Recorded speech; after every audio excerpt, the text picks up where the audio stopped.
Hay una persona que... Ver todo. Bueno, chicos, vamos terminando el cursado de la materia. Nos quedan un par de unidades. Vamos a dar la unidad 13 hoy, de seguro. Yo ya les estoy mandando también el material. Espérenme. A ver, esto está ahí abiertito. Espérenme un minutito, ¿no? Profe, perdón. Sí. Las PowerPoint de las unidades que vimos el otro día, ¿lo mandaste? Mirá, creo que se lo había mandado a alguno de ustedes, pero no sé si la verdad estoy con un millón de cosas y no estoy seguro ahora. Si alguien A mí me hace... me llegaron 4 Words, ningún PowerPoint. A mí tampoco, profe. No me llegó entonces nada. capaz que no se lo mandé. ¿Qué clase habíamos dado la vez pasada? La unidad 9 y la 15. Ah, está. Porque hay una que no tenía PowerPoint, la 9. Con la 9 no tengo hecho un PowerPoint, por eso no le llegó. Y la 15, que es la de títulos valores, sí. ¿Esa no le llegó el PowerPoint? No. Ah, bueno, entonces así se las debo, esas se las mando junto con la de hoy. Después, de todos modos, si quieren ustedes ver cuáles PowerPoint le mandé, me mandan el listado de los que tienen y yo les mando los que falten. ¿Qué les parece? Dale, profe. Igual faltó también que me pase la lista así de los regulares para ver si... No, el tema de los regulares lo controlé, yo ya la cargué la lista y les mandé la regularidad de los que habían quedado regulares, es decir, los que aprobaron en el primero o en el segundo turno ya. Porque lo hice con el... lo tuve que hacer comparando el guaraní con el campus. Entonces no hubo necesidad. Ah, bueno.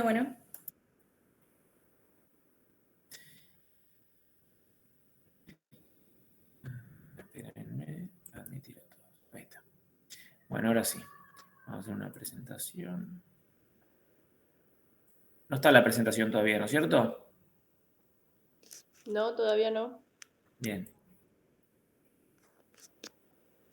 Ahora va a estar. Ahora sí, fíjense si sale. ¿Sale?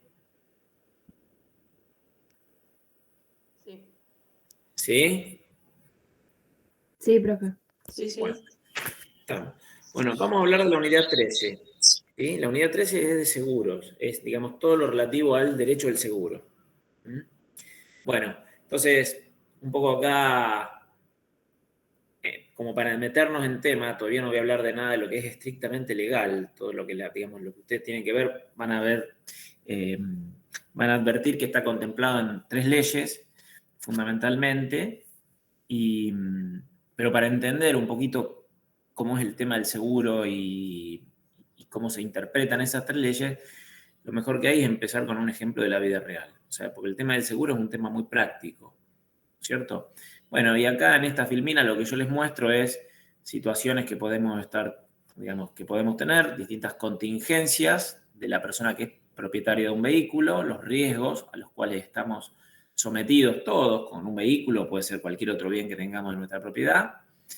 Y hay distintas alternativas. Uno es ser totalmente indiferente, o sea, yo sé que me pueden robar el auto o que puedo chocar y puedo generarle daños a otra persona y no me importa, indiferencia. O bien, y esto sigue haciendo que el riesgo siga subsistiendo. O puedo acudir al seguro y estar tranquilo, digamos, básicamente, un poquito esa es la idea, es decir, vamos a ver que la base del seguro es la existencia del riesgo. El riesgo que es la probabilidad de que ocurra un evento que nos va a generar algún tipo de perjuicio. Básicamente esa es la idea de por qué existe el contrato de seguro o toda la actividad del seguro en sí, como actividad económica, sencillamente busca reducir riesgos, porque existen riesgos latentes en cualquier área de la vida y de los bienes y de la persona misma. Tenemos distintos riesgos. Entonces, dentro de todas las actividades que realizamos, ustedes sabrán, bueno, nos pueden generar o pueden tener consecuencias que desde el punto de vista económico pueden ser desfavorables, como ser, por ejemplo, un accidente de tránsito en el cual yo con mi auto conduciendo atropello a otra persona y la lesiono. Bueno, y eso me va a generar un perjuicio económico o va a ser un evento que desde el punto de vista económico va a ser desfavorable. ¿Por qué? Porque voy a tener que salir a resarcir los daños, las lesiones que le ocasioné a ese peatón. Entonces, es lo mismo que si yo tengo un auto y salgo a la calle y me pueden dañar a mí, me pueden chocar y destruir el auto, o puedo dejarlo en la calle y me lo roban. Es decir, todos estamos sometidos a contingencias, a eventos que nos pueden perjudicar y generarnos un perjuicio económico. Entonces, frente a esa posibilidad, yo le di el ejemplo de un auto en la vía pública porque es el más gráfico, pero ustedes piensen que ustedes como contadores pueden tener un riesgo, digamos, relativo al ejercicio de su profesión. Si ustedes, o un arquitecto, un ingeniero, o un médico que realiza su actividad profesional y comete un error por negligencia, por imprudencia, por impericia, y qué sé yo, por ejemplo, un médico opera y opera mal y le genera un perjuicio a un paciente, puede llegar a tener un juicio. Lo mismo que un abogado que se olvida de contestar una demanda, o un arquitecto que hace mal los cálculos y se viene abajo la casa. O sea, todos estamos sometidos a riesgos. Entonces, ante la posibilidad de que ocurran esos eventos que son económicamente desfavorables, el ser humano, como vimos en la filminita anterior, puede o ser totalmente indiferente o básicamente no ser indiferente. Cuando hablamos de no ser indiferente, a su vez, puede hacer dos cosas una persona frente a esta realidad, que es, una, es decir, bueno, yo tengo un auto, si lo dejo en la calle me lo pueden robar.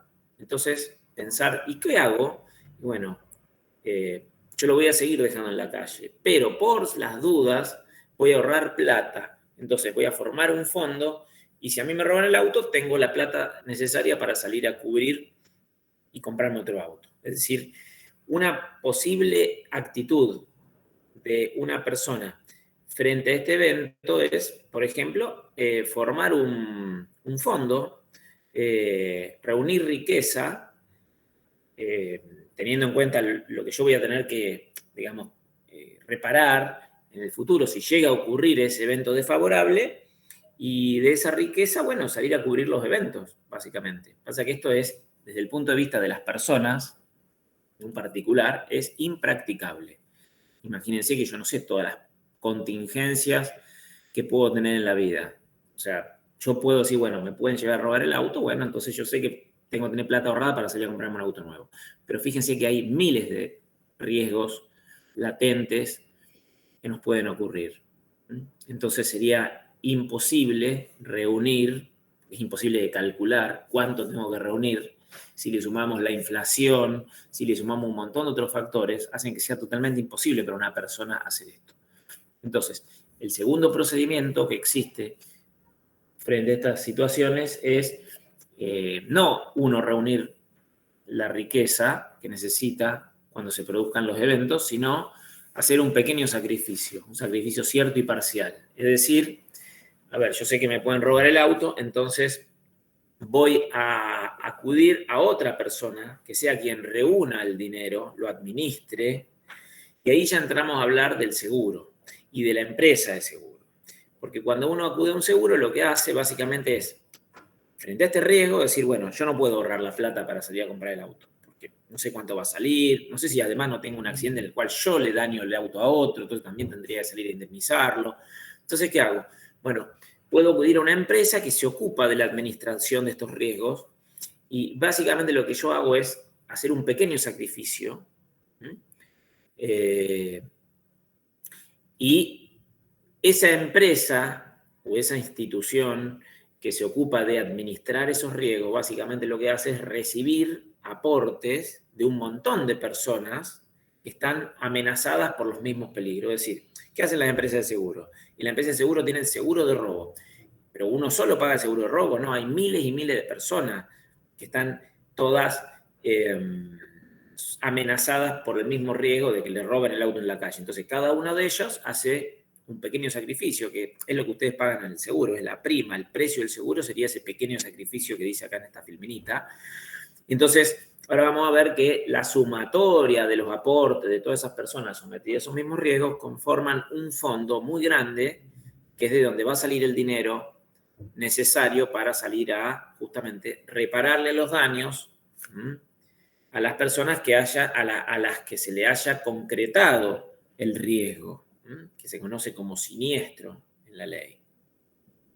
Entonces, esto sería más o menos gráficamente lo que yo les dije con palabras. Muchas personas sometidas a un riesgo determinado, qué sé yo, que le roben el auto, el riesgo de, bueno, todos los que tenemos un auto y salimos a la calle, siempre está el riesgo de que nos choquen o de chocar a alguien, y si los chocamos, romperle el auto, o romperle el auto y matarlo, o atropellar a alguien en la calle. Y eso, llegado el caso, tiene un contenido económico. Es decir, eso se puede cuantificar económicamente, ese evento. Entonces yo lo que hago es, bueno, yo tengo tantos riesgos, por ejemplo. ¿Qué riesgos pueden tener? A ver, ¿qué riesgos se le vienen a la cabeza además del seguro de responsabilidad civil, que sería el riesgo por tener un auto y salir a la calle, de que te choquen, de chocar, de lesionar, de dañar? ¿Qué otro riesgo le ven en la cabeza? Creo que le dije el de los médicos o del arquitecto, una mala praxis. También da lugar a un tipo de seguro, que el seguro de mala praxis. ¿Qué otro riesgo le viene a ustedes a la cabeza que puede tener una persona o una empresa? ¿El de vida? Seguro de vida. Seguro de vida también, el riesgo de la muerte de una persona asegurada. ¿Qué otro seguro o qué otro riesgo? Seguro de hogar. Seguro de hogar es también un seguro de tipo de daños, en el cual, bueno, vos tenés el riesgo de que se te prenda fuego la casa o que se te queme, caiga un rayo. Lo he visto. A mi hermana le cayó un rayo en una tormenta y se le destruyeron todos los televisores de la casa. Entonces ella tenía un seguro de hogar contratado. Bueno, el seguro verificó efectivamente lo que había pasado y le indemnizó los daños. ¿Qué otros seguros en materia comercial, empresarial les viene a la cabeza que puede tener un empresario? Piensen. Que no lo vimos la bolilla todavía. Pero si yo tengo una empresa de transporte, ¿qué riesgo tengo como empresario de transporte? ¿Qué les parece? ¿Qué me puede pasar con el camión que voy trasladando mercadería? Que roben la mercadería. Que lo roben, que choque y se pierda la mercadería. Si yo tengo, por ejemplo, una empresa con un depósito lleno de mercadería, ¿qué riesgo puede tener ese depósito? ¿Qué le puede pasar al depósito? ¿Qué riesgo tengo de tener una mercadería guardada en un depósito? Que se incendie. Ahí tenemos otro seguro, seguro de incendio. Y así podemos seguir pensando. Es más, a medida que las sociedades se hacen más complejas, o sea, vieron que a medida que el tiempo pasa, la sociedad se hace más compleja. Hace 200 años atrás no existía el riesgo por problemas nucleares o por transmisión de enfermedades como el SIDA y otras. O sea, había un montón de situaciones que no existían en la vida social. No existían los autos, entonces no había por qué contratar un seguro de accidentes automotores. A medida que se hace más compleja la sociedad, van surgiendo nuevos riesgos y eso da lugar a nuevos tipos de seguros. O sea, esto es un tema muy real. Entonces, pero digamos, el principio general, que es este esquema que yo les estoy mostrando gráficamente, es exactamente el mismo. La empresa de seguro administra fondos de un montón de personas que están todas sometidas más o menos a los mismos riesgos. Si yo me pongo a ver, San Cristóbal, que es una empresa de seguro más o menos grande de Rosario. A ver, ¿cuántas personas tiene asegurada que tengan el riesgo y le roben el auto? Ahí, no sé, 1 millón. Entonces, ese millón de personas aportan un dinero para que San Cristóbal lo administre, y a aquellas personas que se les concreta el riesgo, ¿y qué le pasó? Le robaron el auto allá en la calle. ¿Qué hace San Cristóbal? De ese fondo compuesto por los pequeños aportes de cada una de las personas que están sometidas a ese riesgo o amenazados por ese riesgo, de ese fondo se saca el dinero para cubrir ¿a quién? Y a aquel asegurado que se le concretó el riesgo, si se dio el siniestro, entonces se lo indemniza. Y así funciona el seguro. Si no existiera la empresa de seguro, el que tendría que armar el fondo sería cada uno de los particulares. Imagínense, ¿cómo sé cuánta plata yo puedo llegar a tener que pagar en el futuro por los riesgos que me puedan ocurrir en la vida? Imagínense que si yo me lesiono, no puedo ir a trabajar por 2 meses y no me pagan el sueldo, vamos, supongamos que no me lo pagaran.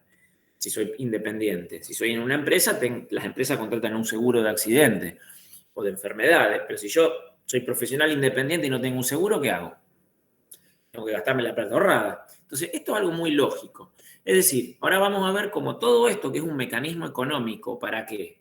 que tiene por finalidad ¿qué? Tiene por finalidad básicamente que las personas tengan menores efectos negativos desde el punto de vista patrimonial cuando les ocurran determinados eventos. En definitiva, lo que uno busca con esto es, yo tengo un riesgo, bueno, yo quiero estar cubierto, que si me pasa esto, no me va a salir tanto, no va a ser tan desfavorable para mí. No es que el riesgo con el seguro vos lo evitás. O sea, vos podés contratar un seguro o todo tipo de seguro y, supongamos, yo salgo a la calle y voy a seguir teniendo la posibilidad de atropellar a una persona. Es más, yo puedo contratar un seguro de granizo. Yo tengo campo y tengo una cosecha por levantar y cae el granizo lo mismo por más que tenga seguro. Es decir, el contrato de seguro y el seguro como mecanismo económico no elimina el riesgo está ahí, latente, es imposible que lo elimine. Lo único que hace es que si ocurre, a mí me va a dañar menos, digamos. ¿tá? Y en algunos seguros van a ver que no tienen una finalidad de evitar daños, o sí, pero para beneficiar a terceros. El seguro de vida, en realidad, el asegurado es la misma persona sobre cuya vida se asegura. Entonces, si ocurre el siniestro, si se muere la persona, ese dinero es pensado para dejárselo a determinados sujetos que lo sobreviven. ¿Ah? Pero bueno, se entiende más o menos la idea, ¿no es cierto? Introductoria. Entonces, básicamente acá tienen una noción, que después yo esto se los doy, es una filmina bastante larga, es una presentación larga, porque tiene muchos temas el tema de seguro. Pero bueno, ustedes sepan que el seguro es un procedimiento en virtud del cual un conjunto de personas sujetas a determinadas contingencias, o sea, a la eventualidad de que ocurra un riesgo, ¿qué hacen? Reúnen aportes a fin de resarcir al integrante del grupo que sufre las consecuencias de tales riesgos. Es decir, básicamente es como que hay un principio de tipo solidario detrás de todo eso. O sea, todos formamos un fondo. Acá está ese fondo que lo administra la empresa de seguro. ¿Para qué? Para que de ese fondo salga el dinero para indemnizar, para pagar el siniestro de aquellos sujetos que estaban sometidos a ese riesgo y que a algunos se les concreta, a otros no. Yo puedo pagar el seguro toda mi vida y si soy muy prudente y tengo suerte, capaz que nunca choco a nadie. ¿Entienden? Es decir, hay personas que pagan y pagan y pagan y capaz que nunca tienen necesidad de hacer uso del seguro. O que le indemnicen algo porque no tienen el siniestro. En cambio, hay personas que por ahí no tienen esa suerte y tienen 1, 2, 3, 4 siniestros al año. Entonces, básicamente el seguro busca eso. Hasta ahora hablamos del mecanismo económico, o sea, el negocio en sí. Ahora vamos a hablar del régimen legal, que es lo que a ustedes les va a pedir el programa. Y el régimen legal, básicamente, hay 3 leyes importantes. Acá tienen todo desarrollado. O sea, sintetizado qué hace o qué regula cada ley. Hay una ley que es la ley de seguro, la ley 17418. Esa ley regula el contrato de seguro, es decir, esto que vimos acá, ahora se lo voy a mostrar, esto que vimos acá, vimos que hay personas con un riesgo que entregan dinero a una empresa y que cuando se concreta el riesgo, la empresa le paga a aquella persona asegurada que tiene derecho a ser cubierta. Eso es el mecanismo económico. Ahora vamos a ver cómo desde el punto de vista legal todas estas cosas tienen una cuestión legal de por medio, ¿no es cierto? Entonces, la ley 17418 regula el contrato de seguro, es decir, cómo se vincula la persona que tiene un riesgo con la empresa de seguro. ¿Ah? Y eso es lo que vamos a estudiar a lo largo de esta clase, las obligaciones y cargas que surgen y derechos que surgen de la ley, los tipos o clases de seguros, cómo es usual contratar en materia de seguro, quiénes son las partes involucradas en temas de seguro. Después hay otra ley, que es la ley 20.091, que regula lo relativo ¿a quién? A la empresa de seguro, ¿ah? Que es la autoridad de control a nivel nacional. Vieron que muchas actividades que nosotros vimos en la materia, siempre hay un organismo del Estado Nacional que lo controla, que regula el funcionamiento de ese mercado, de esa actividad económica. En materia de banco está el Banco Central, en materia de bolsa está la Comisión Nacional de Valores, en materia de seguro está la Superintendencia de Seguro de la Nación. Es un organismo que lo que hace es controlar que se aplique y se cumpla como corresponde la ley y que las empresas actúen cumpliendo los requisitos que se les exige. La ley 22.400 lo que hace es regular la actividad de un sujeto que es como un intermediario. ¿Entre quién? Entre la empresa y entre el asegurado. Es decir, ¿quién es? El productor de seguro. Aquel sujeto que va y te vende un seguro y que te recibe las pólizas o te las entrega, que recibe los pagos, que entrega los recibos de pago. Hoy mucho de esto está en cierta forma dejando de ser como lo regula la ley, porque la ley es vieja. y entonces hoy está siendo reemplazado, gracias a la tecnología, por, qué sé yo, hoy el seguro muchas veces uno no le ve la cara al productor. Antes era un trato personalizado, iba el productor a tu casa, le dabas un cheque o le dabas dinero y él iba a la empresa de seguro, liquidaba el pago, te traía el recibo. Hoy todo eso se hace online, digamos. Uno puede hoy generar un seguro sin necesidad de acudir a un productor, inclusive las empresas.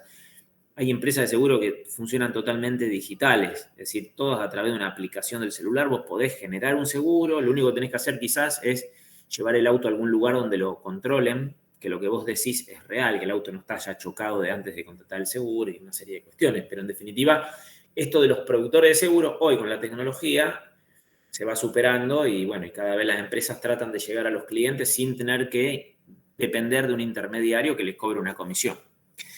Después hay otra ley, que es la ley 20.091, que regula todo lo que hace, la ley 20.091 regula la actividad de las empresas ¿cómo se llama? De las empresas de seguro. Entonces, la superintendencia dicta normas que regulan o que reglamentan a esa ley. Después van a ver que hay un montón de otras leyes que regulan, por ejemplo, variantes o clases de seguro específicos. Por ejemplo, el seguro marítimo, el seguro aeronáutico, y así van a ver que hay un montón de leyes dispersas que regulan como clases de seguros específicos, puntuales para determinadas actividades o personas. Entonces, así vamos entrando a hablar ya de algo más específico, más como lo trata la ley. Pero es más o menos lo mismo. Tenemos a las personas sometidas al riesgo que, en los términos de la ley, celebran un contrato de seguros con la empresa de seguros. La empresa de seguros, vamos a ver, tiene que haber sido previamente autorizada para funcionar por este organismo que es la Superintendencia de Seguro de la Nación. Y una vez que obtiene autorización, puede ponerse a celebrar contratos de seguro en sus distintas ramas con las personas. Entonces, como consecuencia del contrato, van a ver, surgen derechos y obligaciones para ambas partes. Fundamentalmente, para los asegurados, pagar el precio del seguro, que se llaman primas. Para la empresa de seguro, bueno, de acuerdo al tipo de seguro, será pagar una indemnización si ocurre el siniestro o pagar la indemnización en el caso del aseguro, la prestación convenida en los casos de seguros de personas o de vida. Cuando ocurre el siniestro, que es la concreción del riesgo asegurado, así que yo tenía un riesgo, me roban el auto, se concreta, me robaron el auto, se llama siniestro eso. ¿Qué hace la persona asegurada que tuvo el siniestro? Bueno, cumple con algunas cuestiones legales, como por ejemplo denunciar el siniestro a la compañía de seguro o a la empresa de seguro, y la empresa de seguro, si demuestra de que no hubo alguna causa que hizo que no tuviera derecho a ser asegurado, por ejemplo, atropello a una persona, denuncio el siniestro, pero después surge que la persona que su asegurado estaba borracho, bueno, hay una exclusión de cobertura porque eso está previsto como causal por la cual la empresa de seguro no le cubre. ¿Ah? Si hay cobertura, o sea, si tiene derecho a ser cubierto, porque no se dio esta causal de exclusión de cobertura, entonces la empresa paga la indemnización. Así funciona en general todo tipo de seguro. Esto es general. ¿Ah? ¿Me siguen hasta acá, chicos?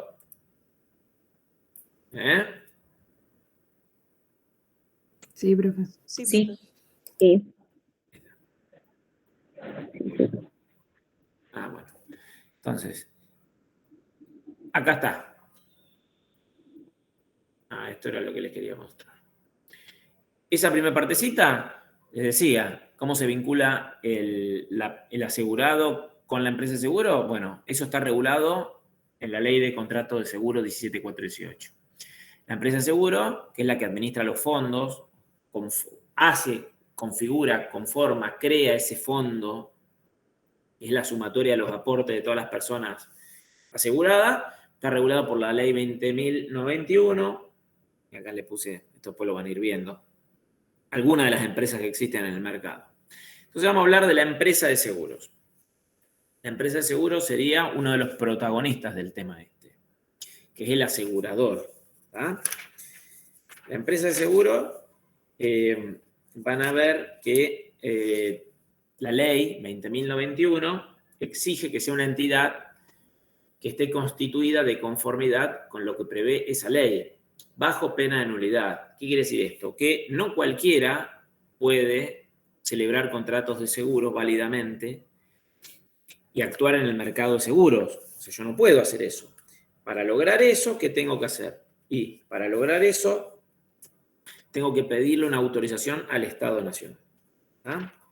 Y va a requerir cumplir requisitos. Y si yo actúo en el mercado de seguros sin cumplir esos requisitos, sin la autorización, bueno, los contratos que celebre serán nulos y la actividad no tiene validez. ¿Quiénes pueden ser empresas de seguro? Bueno, sociedades anónimas, es decir, yo le pido autorización al Estado y me va a decir, bueno, usted tiene que ser o sociedad anónima, o cooperativa, o una empresa de seguros mutuos, o sucursales o agencias de sociedades extranjeras que se adecúen a esos tipos, sociedad anónima, cooperativa o seguros mutuos, o bien organismos o entes oficiales, mixtos nacionales, provinciales o municipales, es decir, empresas de seguro estatales. Entonces, algunas pueden ser privadas, que pueden ser sociedad anónima, cooperativa o empresas de seguros mutuos, nacionales, o pueden ser sucursales de empresas de seguro del exterior, extranjeras, pero que más o menos se adapten a alguno de esos tipos societarios. Y por último también pueden ser ¿quiénes? Y el Estado. El Estado puede tener, puede ser empresa de seguro el Estado, sí, a través de una sociedad o un ente oficial mixto, que puede ser mixto, que haya particulares y capitales del Estado, ya sean de la nación, supongamos que hubiera una empresa de seguros nacional, provincial, de la provincia, o municipal. No es lo común hoy en día. ¿Ah? Hoy prácticamente son todas sociedades, todas empresas privadas. ¿Quién ejerce el control, básicamente, de la actividad de seguros? La Superintendencia de Seguros de la Nación. Esa autoridad de control está regulada en esta misma ley, en el capítulo 2. ¿Sí? Y ahora algo les voy a hablar de la superintendencia.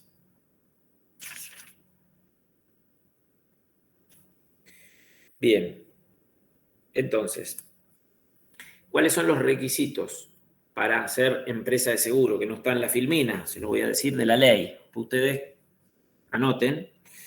Los requisitos para la autorización de una empresa de seguros surgen del artículo 7. Y tienen que reunir las siguientes condiciones, que son que se haya constituido legalmente de acuerdo a alguno de estos tipos que dice la filmina: sociedad anónima, cooperativa, seguros mutuos, o que sean sucursales o agencias de sociedad extranjera, o algún organismo del Estado nacional, provincial o municipal.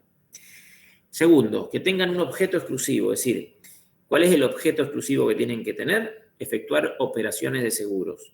Es decir, básicamente esa empresa que adopta alguno de esos tipos societarios o esas personas jurídicas no se pueden dedicar a 10 cosas a la vez. Se tienen que dedicar, el objeto principal de esa actividad es realizar operaciones de seguro. O sea, un banco no puede ser empresa de seguro. O por lo menos esa misma persona jurídica, titular o dueña del banco, no puede también ser empresa de seguro, porque se dedica a otra cosa. Para ser empresa de seguro hay que especializarse en eso específicamente. Por eso el objeto societario o el objeto de la persona jurídica tiene que ser un objeto de tipo exclusivo. Ahora, ¿pueden realizar alguna otra actividad? Sí, pero que sirva para cumplir el objeto exclusivo. Es decir, si yo tengo una empresa de seguro y tengo que alquilar un inmueble, o de la plata que recibo de los asegurados lo administro y, qué sé yo, la presto o hago alguna actividad para generar alguna rentabilidad y mantener el poder adquisitivo de ese dinero, de ese fondo, lo puedo hacer. Pero no es lo principal de la actividad de la empresa de seguro. Lo principal de la empresa de seguro, la actividad es realizar operaciones de seguro. ¿Tá? Después, tiene que tener un capital mínimo. Tiene que demostrar, cuando uno solicita que quiere ser empresa de seguro, que tiene un dinero mínimo, un capital mínimo a integrar. Después, la duración. Tiene que tener una duración. El plazo de constitución de esa empresa de seguro tiene que tener un plazo de duración. Y ese plazo de duración va a estar, o va a tener que ser adecuado al tipo de seguro que vayan a realizar. Y esto le voy a dar un ejemplo, ahora por ahí no lo entienden, pero imagínense que una empresa quiere hacer seguros de personas, y más específicamente seguros de vida de las personas que va a asegurar.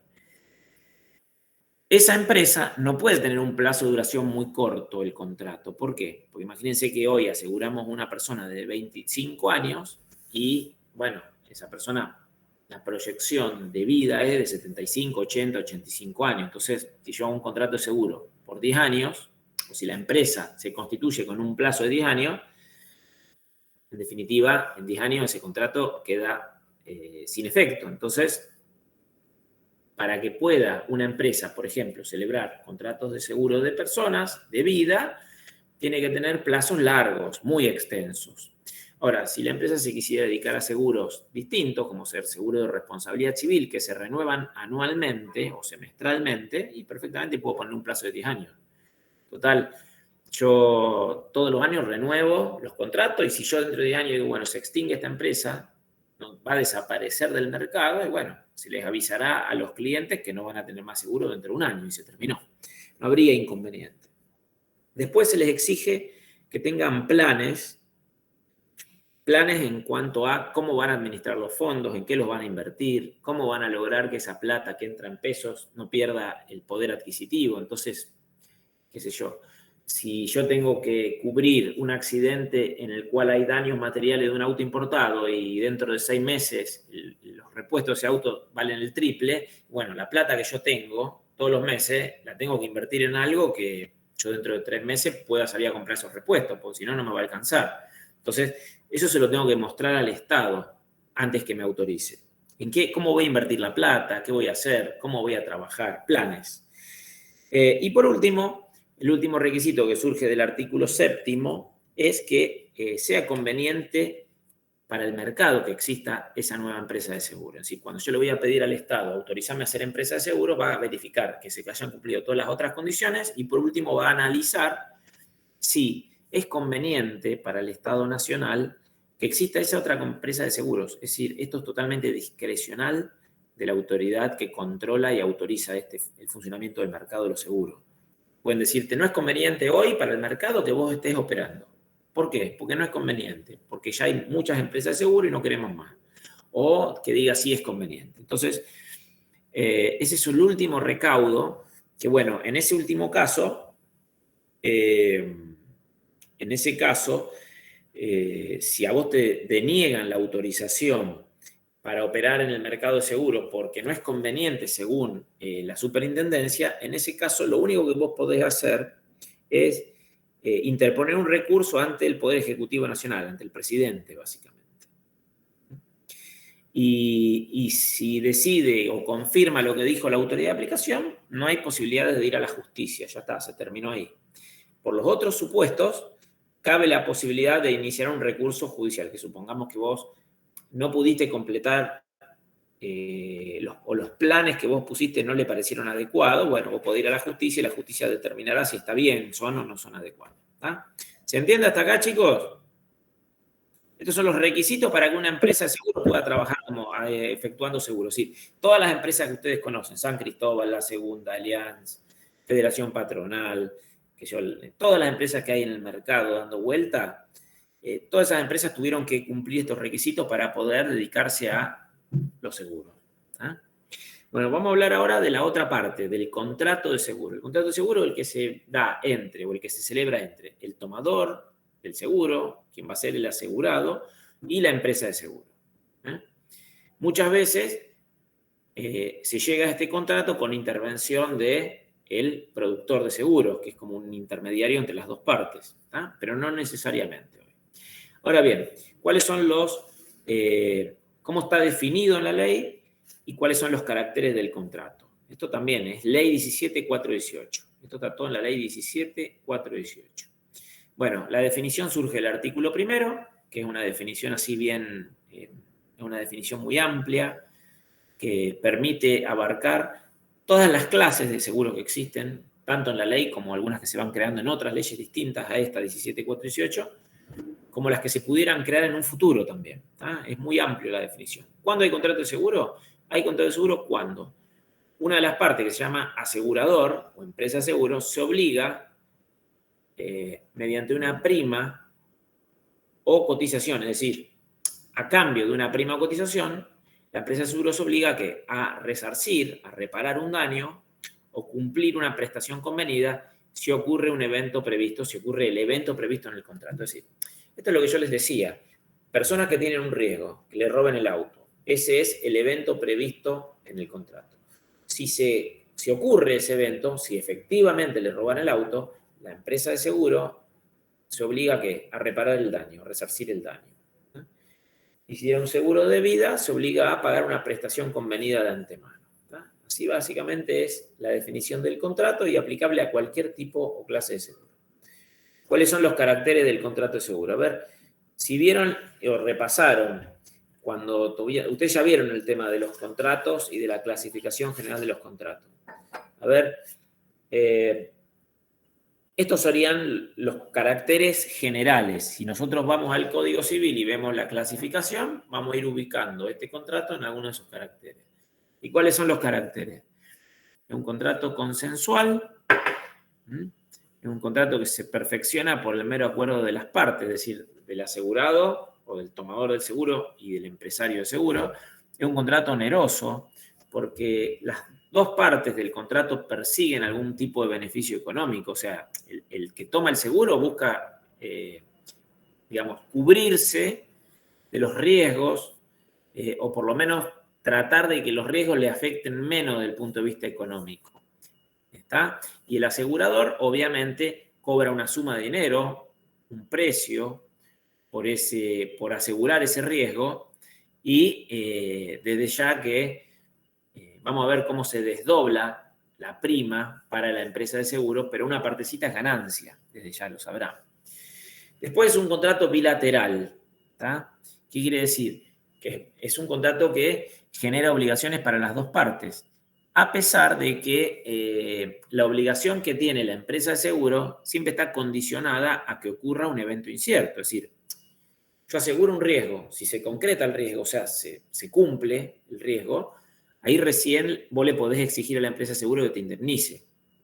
Pero, hay que distinguir dos cosas. Celebramos el contrato, la empresa de seguro ya está obligada a que si se concreta el riesgo, indemnizarte. Ahora, ¿cuándo vos le vas a poder exigir que efectivamente te indemnice el daño? Y cuando se concrete el riesgo. ¿Qué quiere decir esto entonces? Que si bien es obligatorio, si bien es bilateral, la obligación de una de las partes está, si se quiere, subordinada a que ocurra el riesgo, a que se concrete, a que se dé el siniestro. Hasta tanto pase eso, yo no le voy a poder exigir que me indemnice. Si yo no choco, no le voy a poder pedir nada a la empresa de seguro, o si no me choca. Es bilateral, pero una de las obligaciones está condicionada, subordinada su exigibilidad a que ocurra el evento. Es un contrato aleatorio, vinculado también medio parecido a esto, o a esta cuestión que le dije antes, porque el acaecimiento o ocurrencia del siniestro es incierto. Es decir, el siniestro no se puede concretar por la voluntad del asegurado. De hecho, si yo, que tengo un seguro contra incendio, le prendo fuego al galpón para cobrar el seguro, ahí no voy a tener derecho a ser cubierto. ¿Por qué? Porque yo provoqué el siniestro. Y eso genera, es una sanción lo que se aplica, la exclusión de la cobertura. ¿Por qué? Porque el siniestro tiene que ser algo que no dependa exclusivamente de la voluntad del asegurado. Ustedes van a ver que si alguien va por la calle andando y atropella a otro y se demuestra que lo atropelló intencionalmente, el seguro va a decir, yo no voy a cubrir ese siniestro, que se haga cargo él personalmente. Si yo prendo fuego en mi depósito y se pierde toda la mercadería, como yo provoqué el siniestro, no voy a tener derecho a ser cubierto. Bien, es un contrato de ejecución continuada, es un contrato de adhesión. Es decir, cuando usted vaya a contratar un seguro, no van a negociar todas las cláusulas del contrato. La empresa te da un formulario o un contrato con cláusulas generales predispuestas por la otra parte y usted lo único que hacen es decidir si adhieren o no adhieren a ese contrato.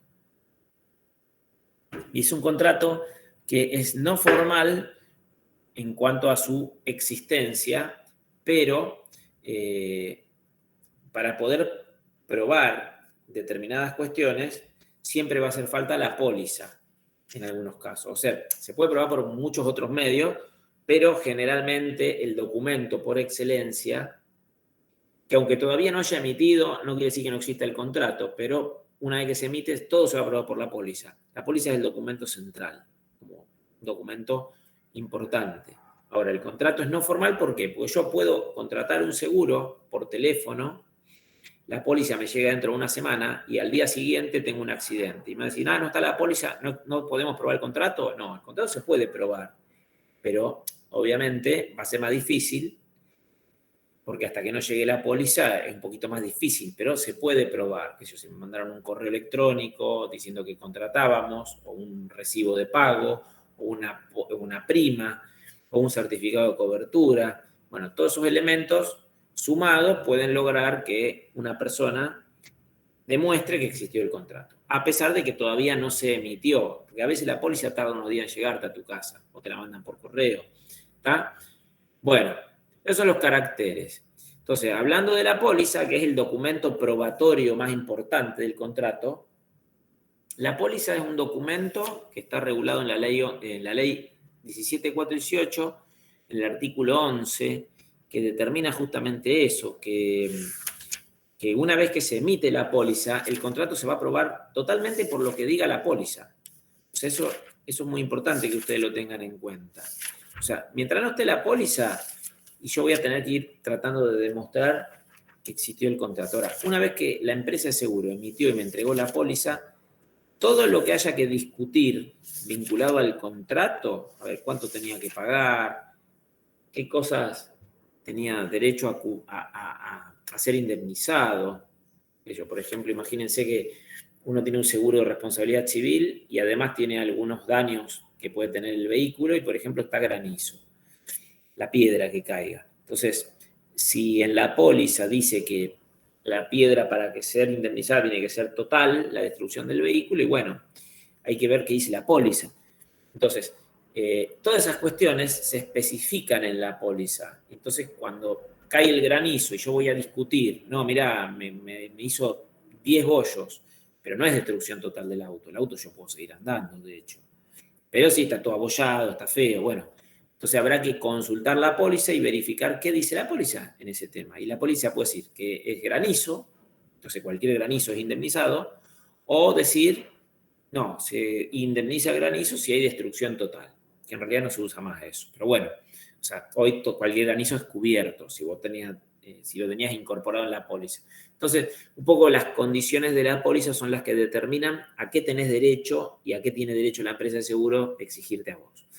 La póliza, a su vez, se divide como en dos grandes partes: las condiciones particulares y las condiciones generales. Las condiciones particulares serían lo concreto de cada contrato. Es decir, ¿qué va a figurar en las condiciones particulares? Acá se ve muy chiquitito, pero bueno. Y, por ejemplo, ¿quiénes son las partes que contratan? Y los datos del tomador o el asegurado, el bien que se va a asegurar, qué sé yo, por ejemplo. Esta póliza creo que era de un camión o de un auto. Entonces, vos tenés la identificación del vehículo asegurado.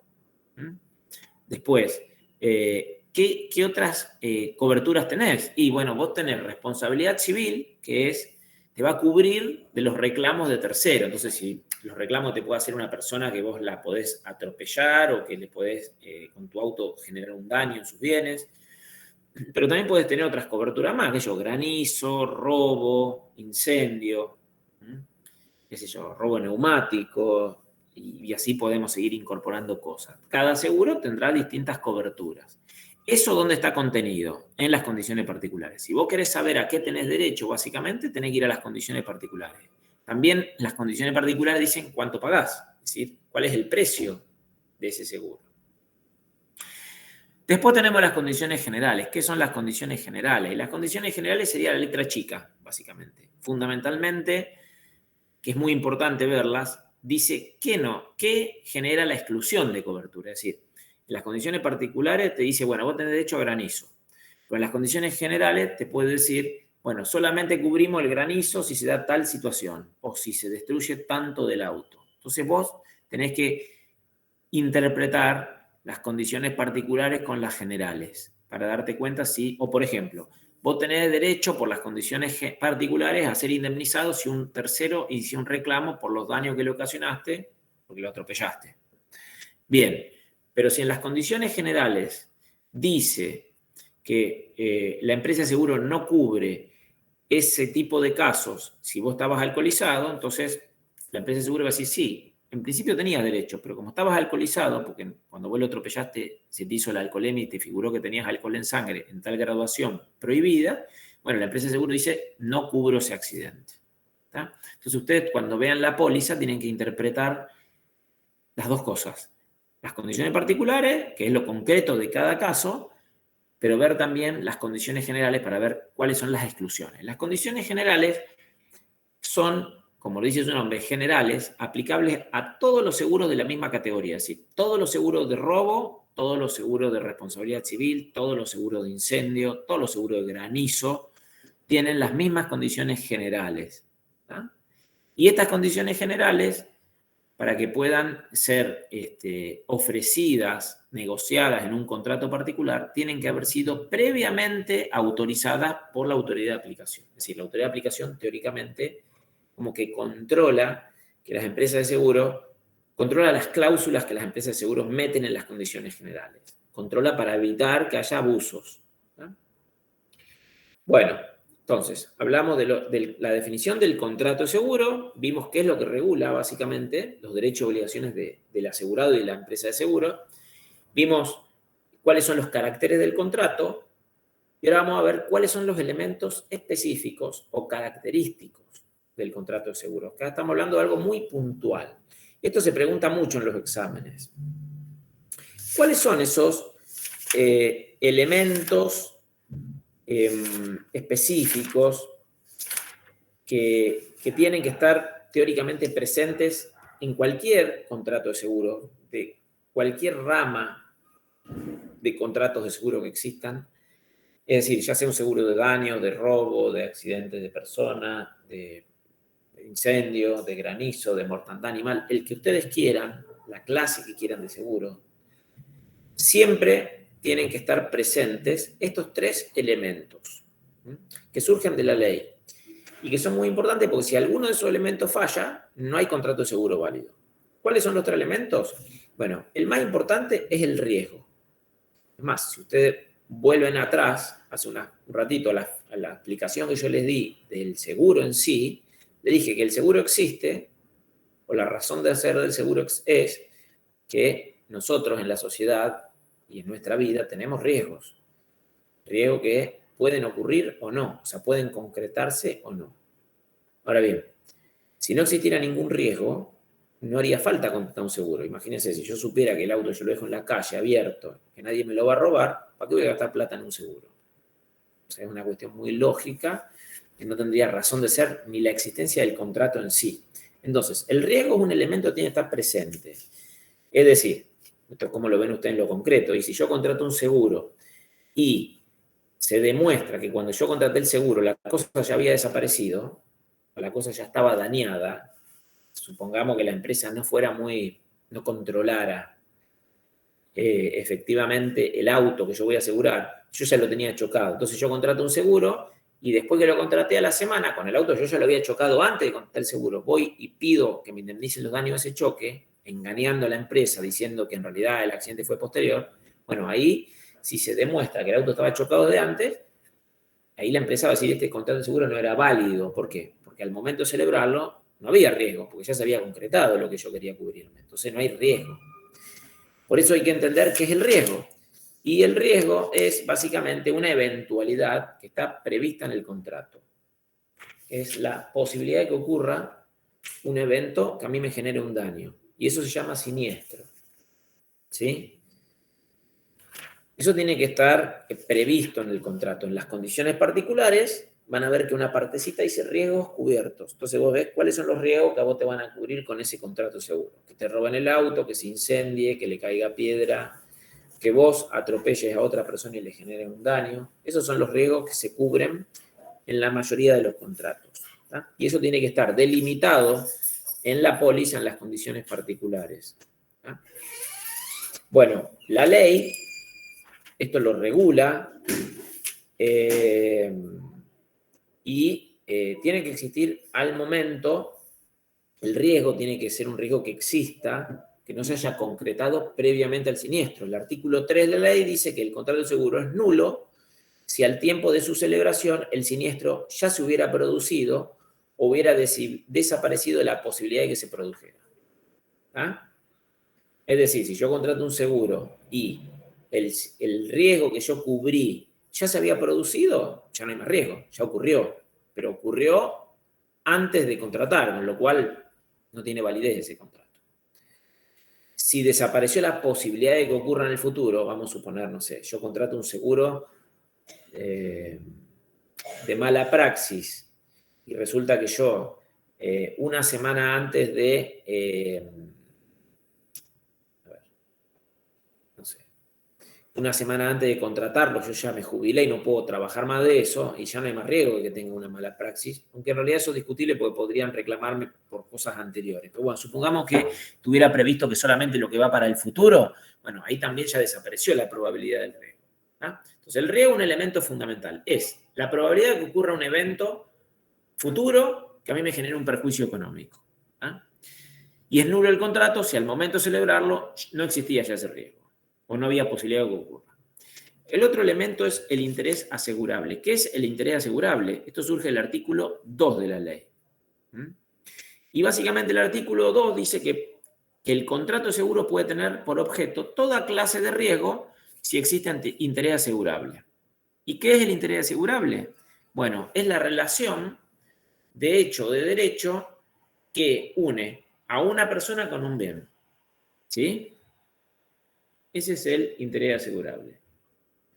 Entonces, para que una persona pueda contratar un seguro, tiene que tener interés asegurable sobre el bien asegurado. Es decir, tiene que tener una relación de hecho o de derecho con un bien, con algún tipo de vínculo.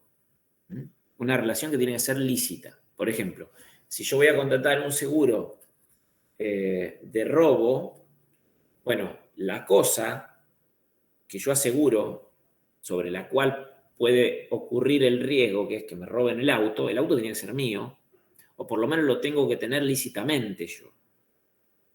Si yo, por ejemplo, contrato un seguro de robo de mercadería y después se demuestra que la mercadería que yo aseguré contra robo, a su vez yo la había robado, ahí yo cuando aseguré no tenía interés asegurable, porque no tenía un interés o una relación lícita con la cosa. ¿Entienden? Entonces, para que exista un contrato de seguro válido, tiene que tener la persona que va a asegurar un interés lícito sobre la misma, un interés asegurable. ¿Ah? Si en el momento que se celebra el contrato esa persona no tenía interés lícito asegurable, el contrato es inválido. Por eso yo le decía, si yo que robo mercadería en la ruta, robo camiones con electrodoméstico y después los meto en una casa de electrodomésticos míos y aseguro contra incendio o contra robo esa mercadería, bueno, si se demuestra que esa mercadería es robada, al momento en que yo contraté el seguro, yo no tenía interés lícito al contratar el seguro, entonces ese seguro es inválido. ¿No?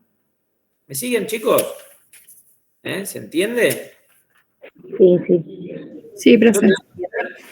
La ley esta es bastante complicadita. Entonces, lo que yo trato de hacer es explicárselos para que después cuando ustedes lo lean, lo entiendan un poquito más. Igualmente, yo, a ver, voy a confirmar que esté esto dentro del material del campus. Porque, a ver, vamos a ver. Hay un Word nada más. Hay un Word. Bien, bueno, eso es suficiente. El fichero es la unidad esta, es la 13. Ah, perfecto, está el Word de seguros. A ver cómo lo está tratando eso, quién lo dio. Fabián, esto lo dio el titular de la cátedra. Bueno, en este Word está muy bien contada la evolución histórica. La empresa de seguros, está más o menos hablado. Está bien. Tienen más o menos desarrollado esto bien acá. Así que miren lo de acá más el PowerPoint que yo le doy, más la ley. O sea, siempre tengan la ley a mano, eso inevitable. Bueno, Pero con lo que yo les explico acá, más el power, más lo que ustedes lean del apunte, tienen que andar bien.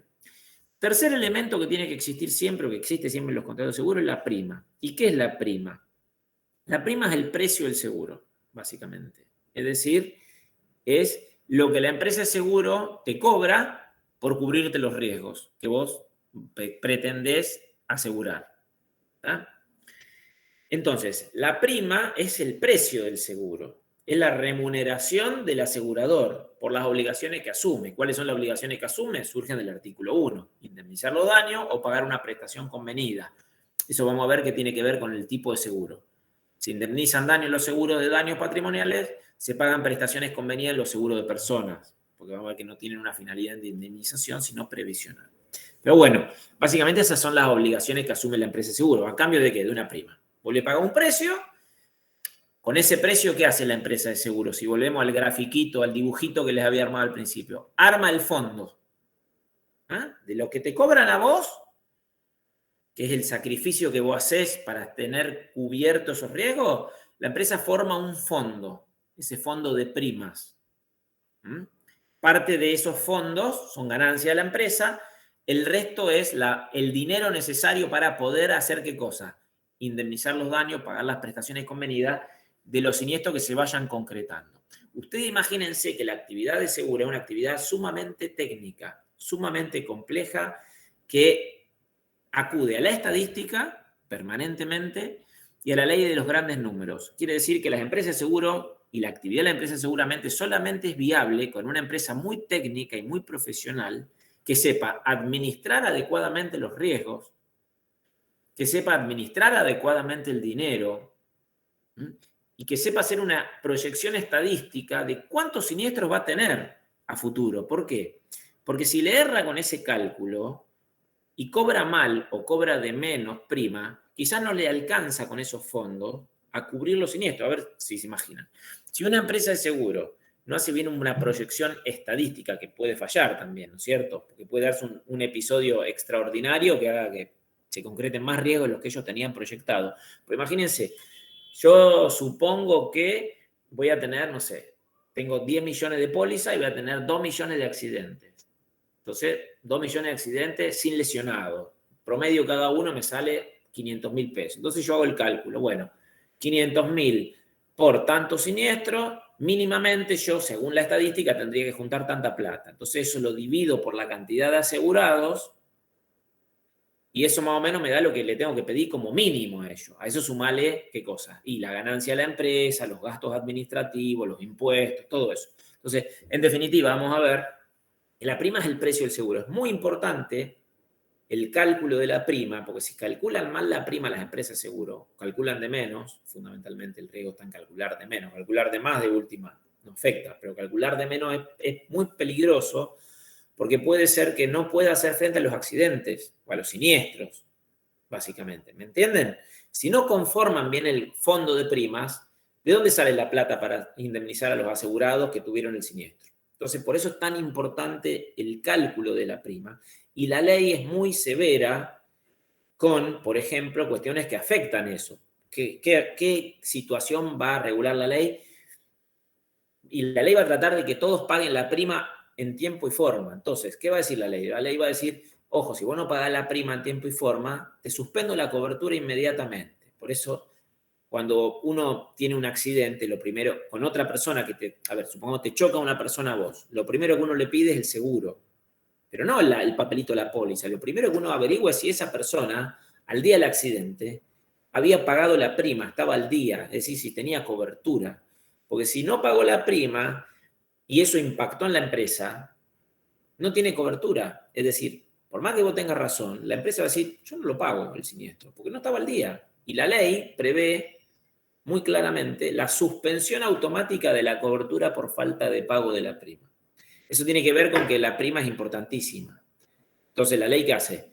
Y le mete presión a la gente y decirle, mira, ojo, si no pagas la prima, te suspendemos la cobertura. Entonces, todos se ocupan de pagar, estar siempre al día del seguro. ¿Ah? Tiene todo que ver con esto macro, para entender después cómo la ley busca lograr todos estos objetivos. Pero es muy importante el tema de la prima. La prima es el precio del seguro. Le decía, la prima se divide en como dos partes.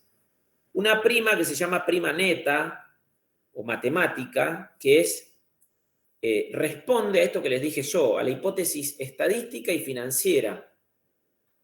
¿Qué quiere decir esto? En base al cálculo estadístico y al cálculo financiero, es decir, cómo tenemos que invertir la plata para que lo que yo te cobre hoy me alcance dentro de 6 meses con la inflación proyectada para cubrir, que yo hoy te cobro el valor del auto, que es, no sé, 4 millones de pesos. Pero ojo, si a vos te roban el auto dentro de 6 meses, ese auto ya no vale 4 millones, vale 5,5. Entonces, quizá me quedé corto si te cobré de menos. Entonces, ¿qué hay que hacer? Hay que ir actualizando la prima permanentemente, teniendo en cuenta todas las cosas, la inflación. Entonces, ¿me siguen? Y si yo no calculo bien eso, en base a lo financiero, a ver, que eso va a impactar en la empresa, que la empresa va a tener que invertir la plata en algo que le deje algo por encima de la inflación. La plata que reúne del fondo, el fondo no lo puede tener guardado en una caja fuerte, parado, tiene que invertirlo para que no pierda valor, porque si pierde valor y tiene los siniestros, capaz no los puede cubrir, no le alcanza. Entonces, la prima matemática básicamente sirve para juntar el dinero suficiente para hacer frente a todos los siniestros que se vayan concretando a lo largo de la vigencia de los contratos de seguro. Pero a eso hay que sumarle la ganancia de la empresa, los gastos administrativos, los impuestos, las tasas, las comisiones. Todo eso, en definitiva, la sumatoria de la parte estrictamente estadística y financiera, el costo estricto para poder hacer frente a los siniestros, más las ganancias, los gastos, los impuestos, las comisiones y demás, la sumatoria de esos dos elementos conforman la prima, digamos, total, el precio, es lo que uno paga. Como para que ustedes vean, no sé si no se llega a ver en la póliza, es vieja esta póliza, tiene varios años, pero si ustedes pudieran ver, antes de la firma hay como ítems con números. Bueno, uno de esos ítems es la prima matemática. El resto son gastos, comisiones. Entonces, supongamos, si hoy uno paga, vamos a suponer, no sé, un seguro contra todo riesgo, 15.000 pesos por mes, capaz que la prima matemática son 5.000 pesos o 7.000, y el resto son impuestos, gastos, comisiones, ganancia de la empresa y demás. ¿Ah? Bueno, lo importante de la prima es que es tan relevante esto que si uno no la paga, la ley sanciona el incumplimiento con la suspensión automática de la cobertura. Esto grábenselo. Si ustedes chocan con alguien, tienen que pedirle que tenga seguro al día. Si no tiene seguro al día, sepan que esa persona va a tener que cubrir con su patrimonio personal, porque la empresa no los va a cubrir. ¿Tá? Entonces, es importante que siempre tengan en cuenta el tema del pago. Y si ustedes se olvidan de pagar el seguro y no tienen cobertura, la consecuencia es que el seguro no los va a cubrir a ustedes. Entonces van a tener que salir ustedes con sus bienes personales, con su auto, con su casa, a indemnizarle los daños si se los reclaman a la persona que... a ver si tengo... A la persona que les reclama. ¿Tá? ¿Se entiende hasta ahora de los 3 elementos? Sí, profe. Bueno, vamos a hablar entonces, hablamos de los elementos específicos esenciales. Ahora vamos a hablar de los efectos del contrato. O sea, todos los contratos generan ¿qué cosa? Obligaciones y cargas. Generalmente obligaciones y derechos y cargas. Bueno, en materia de seguro, el contrato de seguro, el contrato que está regulado en la ley de seguro, es un contrato típico, genera obligaciones y cargas. Y muchas cargas y poquitas obligaciones. ¿Qué quiere decir esto?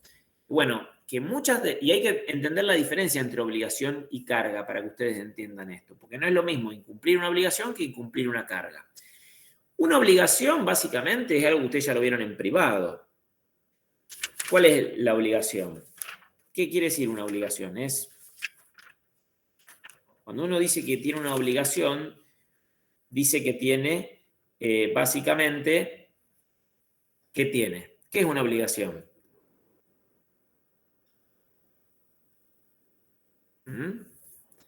Es un derecho de exigirle, el derecho es una relación, es un derecho de tipo patrimonial personal entre un sujeto activo y un sujeto pasivo. Sujeto activo es el acreedor, sujeto pasivo el deudor. Si yo compro, vamos a otro contrato para que ustedes lo vean. Si yo voy a una compra-venta, siempre le doy el mismo ejemplo, de que compro el código. Bueno, el que compra el código se obliga a pagar el precio y el que lo vende se obliga a entregar el código. Hay dos obligaciones que surgieron, que a su vez dan lugar a derechos. La contracara de las obligaciones son los derechos de la otra parte. Yo me obligo a pagar el precio, pero tengo derecho a exigirte que me entregue el código. El otro tiene la obligación de entregarte el código, tiene derecho a exigirte el precio.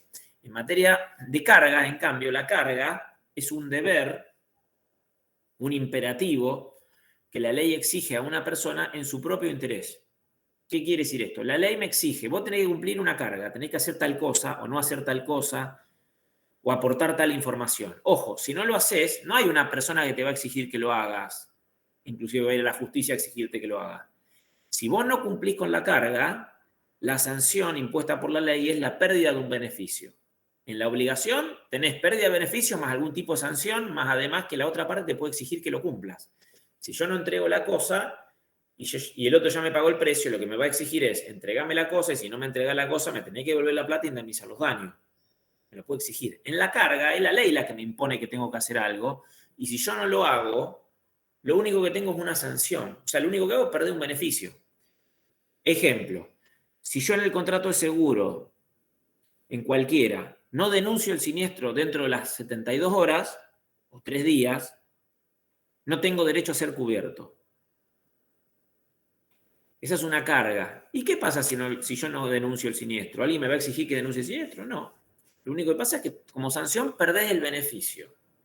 Si yo en un seguro de incendio o en un seguro de granizo yo no denuncio el siniestro o yo, por ejemplo, en un seguro de mortandad de animales, en un seguro van a ver ustedes, yo no llamo al veterinario para que, aparte el animal enfermo de los que están sanos y se me contagian más animales, yo no cumplí con esa carga de salvamento y la sanción que voy a tener por no haber cumplido con eso, no es que alguien me exija que lo haga.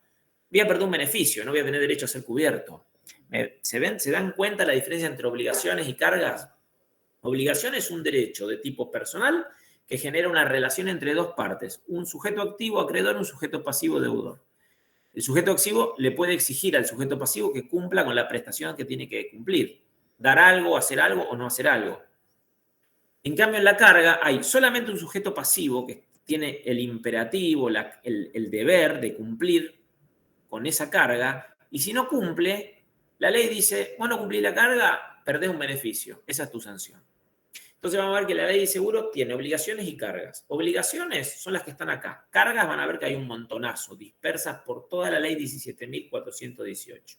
Obligaciones de las partes. Obligación del tomador, o sea, del que contrata el seguro, pagar la prima. Eso surge del artículo 1 y del artículo 27 de la ley. ¿Cuál es la consecuencia del incumplimiento de la obligación de pagar la prima? La suspensión de la cobertura del seguro. Es decir, vos no pagás la prima, desde ese momento no tenés derecho a ser cubierto en los accidentes. Supongamos yo tengo un seguro de responsabilidad civil, piso a una persona, no tenía el seguro pagado, la persona me reclama, llama a la compañía de seguro para que se presente en el juicio. La compañía de seguro, ¿qué va a decir? Suspensión de cobertura. Yo me lavo las manos, yo no cubro. ¿A quién le va a reclamar únicamente? Al que lo atropelló o al dueño del auto. ¿Le prestaron el auto a su hijo? Bueno, el titular registral, o no transferiste el auto, sos titular registral, tenés que cubrir. Entonces, es importante pagar la prima. Otro efecto, otra consecuencia es que si vos no cumplís la prima, no solamente se suspende la cobertura, sino que si te intiman a que la pagues y no la pagás, la empresa de seguro va a pedir la resolución del contrato por incumplimiento grave de una de las obligaciones. Que esto es algo que ya vimos en materia general de contratos, cuando hablamos de la extinción de los contratos por resolución.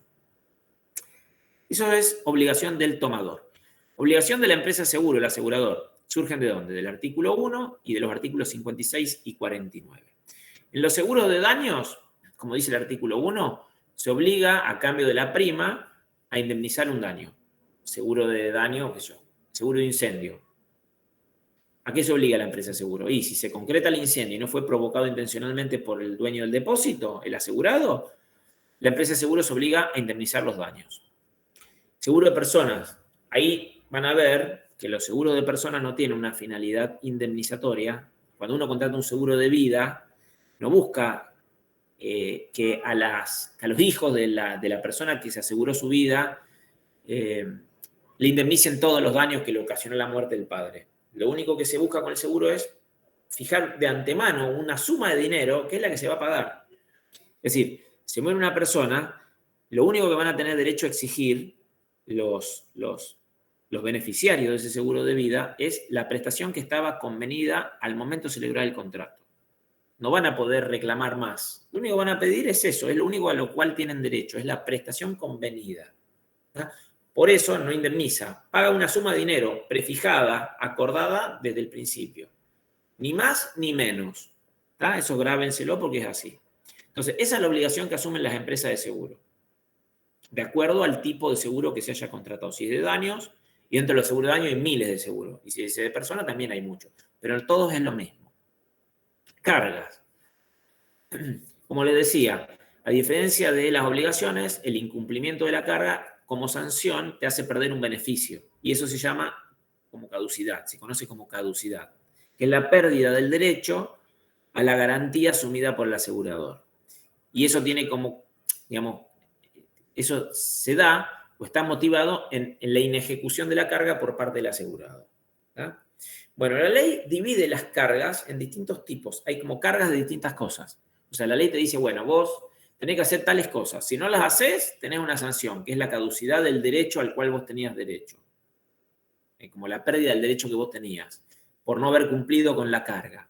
Entonces hay cargas que son convencionales, que son las que las partes estipulan en el contrato. Hay cargas, qué sé yo, por ejemplo, en el contrato de mortandad animal, que es un seguro que te asegura si se mueren animales. Supongamos que tenés 200 vacas, entonces tenés un seguro de mortandad animal, entonces si una vaca se enferma y se muere, la empresa de seguro, en principio, te indemniza el daño que tuviste. Ahora, puede haber una carga dentro de ese contrato que diga, sí, pero te la voy a indemnizar si vos inmediatamente que se enfermó esa vaca, llamaste al veterinario de la empresa, vino, la sacrificó o la apartó del resto de los animales o la trató de curar, igual se murió, igual se contagiaron otros y no lo pudiste evitar. Entonces, eso puede ser una carga convencional. Si vos no lo cumplís, perdés derecho a ser indemnizado.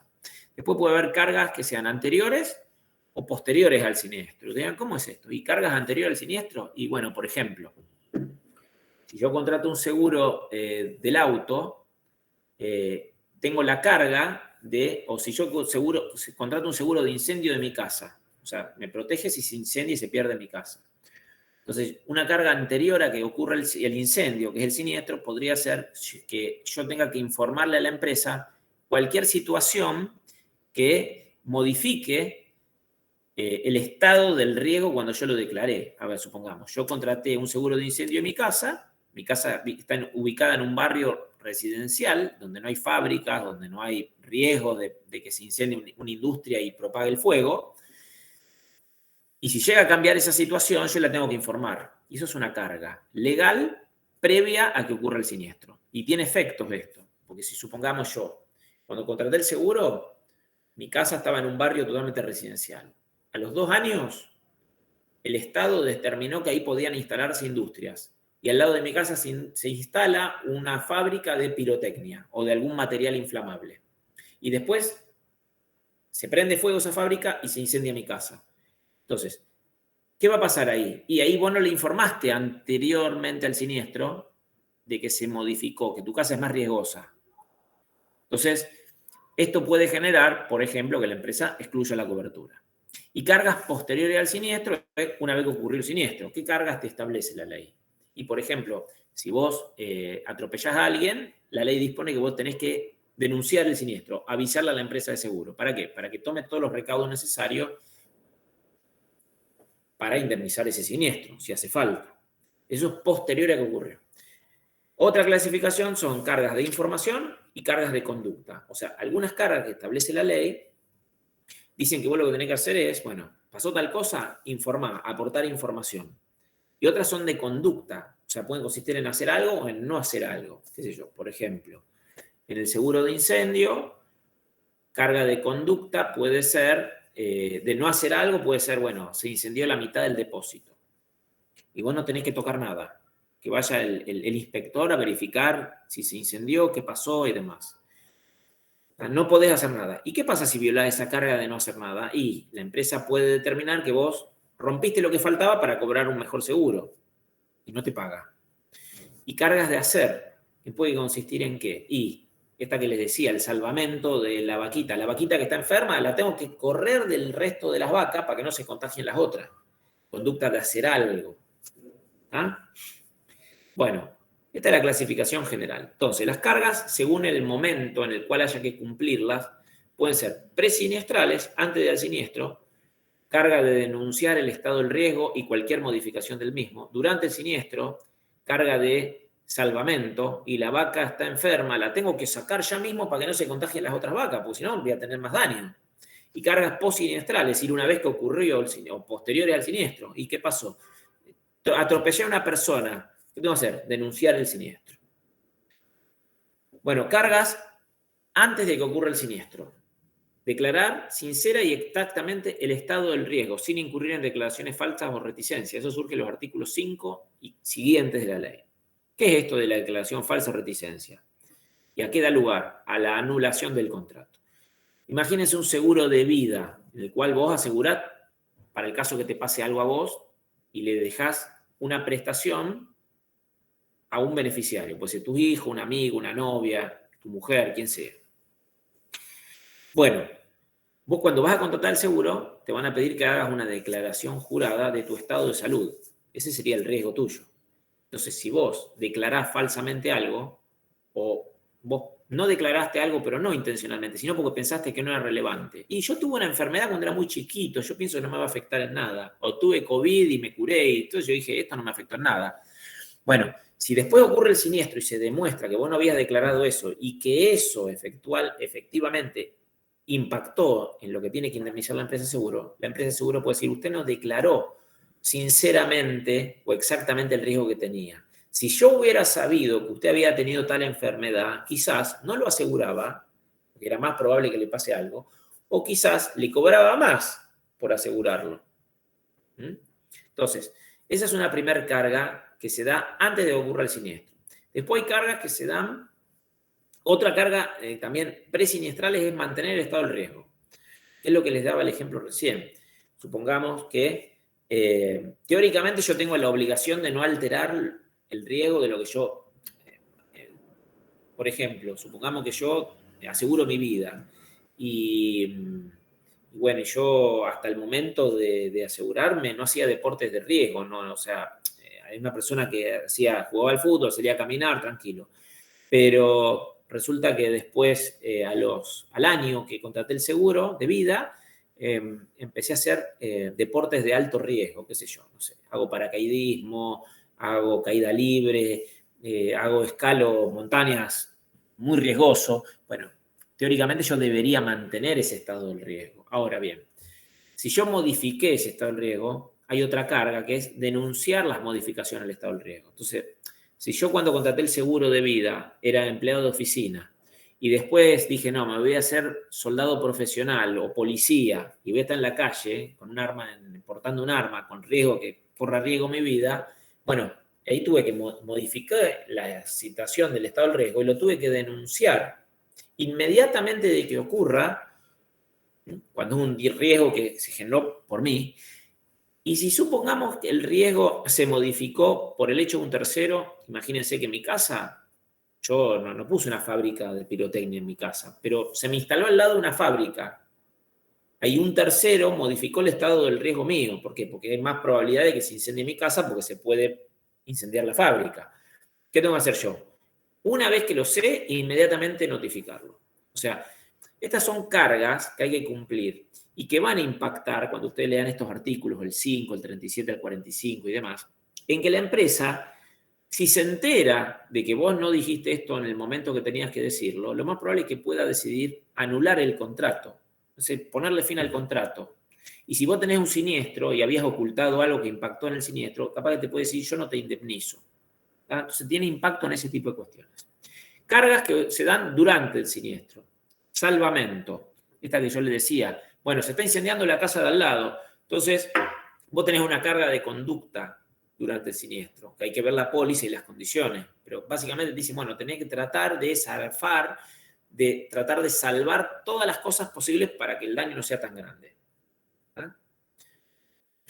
Obviamente sin arriesgar tu vida y siguiendo instrucciones. Por eso le decía, en la carga de salvamento del seguro de mortandad animal, las pólizas te dicen, bueno, tenés que llamar al veterinario, el veterinario tiene que ir al campo, verificar la enfermedad del animal, sacar el animal, apartarlo del rodeo para que no se contagien los otros animales. Esa es la conducta que vos tenés que cumplir. Tenés que siempre cumplirlo al pie de la letra siguiendo las instrucciones de la empresa. No abandonar los bienes dañados. Ejemplo, el del artículo 124 de la ley, que es el transporte de cosas. Teóricamente, cuando vos, supongamos, vuelca el camión en la ruta, vos tenés que avisar inmediatamente a la empresa de seguro, denunciar el siniestro y tenés que tratar de no abandonar las cosas dañadas para que vaya el verificador, el inspector de la empresa de seguro y chequee los daños que tuviste. ¿Ah? Y después hay cargas que son post-siniestrales, es decir, después de que se produjo el siniestro. Una es denunciar el siniestro, esa es muy importante, surge el artículo 46 y después cada uno de los seguros que ustedes van a ver en particular también la tratan. Pero en general, la carga de denuncia de siniestro es una carga de información que consiste en aportar la información relativa a que ocurrió el siniestro. O sea, me robaron el auto, atropellé a alguien, cayó piedra, se incendió la casa, se murió un animal por enfermedad. Todas esas cuestiones que son el siniestro hay que denunciarlas. ¿Y en qué plazo? 72 horas. O sea, desde que ocurre el evento o que me entero del evento, 72 horas para adelante. Si yo no cumplo esta carga, la sanción es la falta de derecho a ser indemnizado. Otra carga post-siniestral. Suministrar al asegurador la información y las pruebas que éste exija. Es complementaria de la denuncia del siniestro. Es decir, aportar más información. Qué sé yo, acompañar las fotos del auto dañado. Decir dónde está el auto para que vayan los inspectores a sacarle foto y ver, o sea, cuando usted tenga un accidente del auto, se van a dar cuenta que van las personas de la empresa de seguro a verificar dónde están ubicados los daños que vos denunciaste el siniestro. Porque si vos decís que te chocaron de atrás y le querés cobrar también algo del costado, te van a decir, no, pero esto es imposible que por la consecuencia del choque de atrás se te haya salido el espejito o te haya pasado tal otra cosa. ¿Me explico? Entonces, es muy importante esto porque mucha gente lo que hace justamente es falsear la información para obtener una mejor indemnización. Y esto es una estafa, en definitiva. Está violando la ley de seguro y está violando inclusive hasta el Código Penal, llegado el caso. Es una estafa de seguro.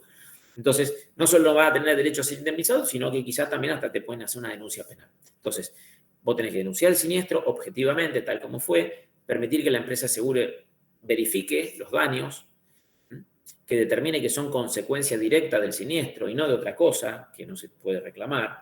¿Tá? Bueno, después otra carga es mantener el estado de las cosas dañadas hasta que el asegurador las verifique. Está vinculada también al tema de no abandonar las cosas. No producir cambios en las cosas dañadas.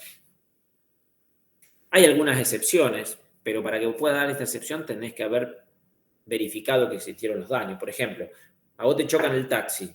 El taxi no puede estar 20 días parado hasta que vayan los inspectores a verificar los daños que tuvo. Entonces vos lo hacés arreglar inmediatamente. Pero le sacaron fotos, fueron los inspectores rápidamente, y ahí lo arreglás. ¿Tá?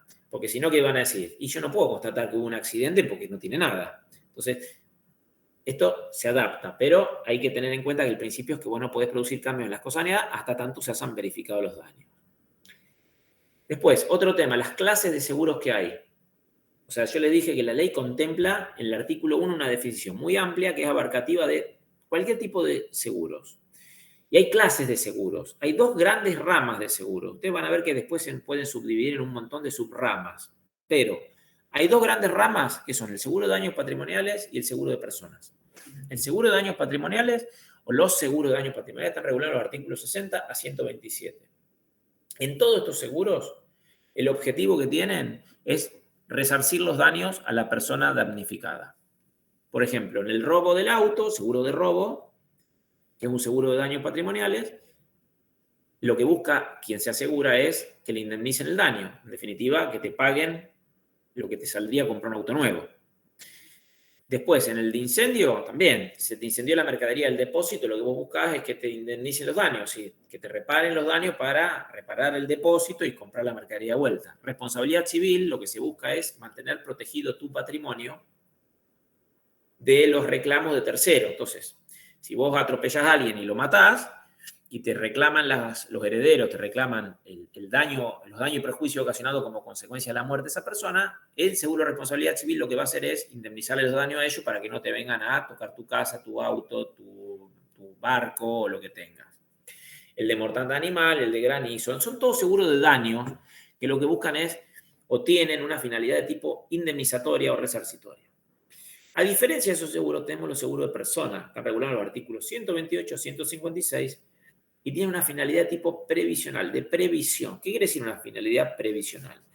Que vos lo que buscás es una previsión para lo que puede pasar si te ocurre tal cosa. Por ejemplo, la muerte. Si a vos te ocurre la muerte, lo que vos buscás es que tus beneficiarios, tus hijos, tu esposa, tu novia, tus padres, tus hermanos, quien vos quieras, un amigo, una amiga, quien sea,